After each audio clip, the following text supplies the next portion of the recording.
Hello, beautiful people. Welcome to another dose of dental tips with me, Dr. Shervin from Artistic Dental Studio in driver's seat. This is the second video on dental trauma, and I would like to talk about broken teeth. After watching this video, you will know how to deal with a broken tooth, how serious it is, and what could be done to reduce the risks associated with that. Firstly, you need to make sure there is no loss of consciousness or serious bleeding, as these are much more important than a broken tooth. Secondly, try to find the broken piece. In some cases, dentists could simply put it back, if not crumbled, of course. Thirdly, assess the situation. There are four possibilities. First, fracture is a tiny chipping limited to the edge of the tooth and enamel. Let me give you some explanation about this. As you may know, especially if you have followed my previous videos, enamel is the hardest material in body, covering the teeth.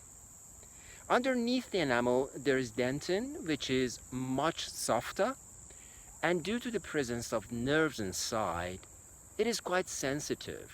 And in the center of the tooth, there is the nerve and also the vessels.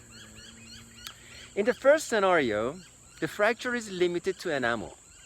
In this case, the tooth could be sore temporarily, and although you need to check that with the dentist, it's not a super urgent issue. The second possibility are the fractures that happen in dentin. In this case, the tooth is sensitive, and depending on the depth of the fracture and proximity to the nerve, sensitivity varies. This matter is more urgent, and you need to see the dentist to restore the tooth. So the nerve inside will not be affected. And the third possibility is fractures involving the nerve. You could see a red or bleeding spot on fracture site. It should be taken seriously, and quick action is required to prevent the tooth from getting infected. And the last possibility are fractures that both involve the nerve and extend to the surface of the root, underneath the gum level. This is also an emergency and should be treated ASAP. That's important, because the area could get infected rapidly. So to put it in a nutshell, 1. Make sure there is no loss of consciousness and serious bleeding. 2. Retrieve the broken part if possible.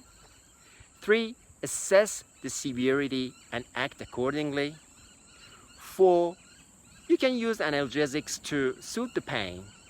Ask the person to remain on soft diet, avoid very hard or cold foods, and use mouthwash and brushing if possible to keep the area clean until dentist is available. Thank you guys. Please like and share this video and stick around for another one soon. Bye.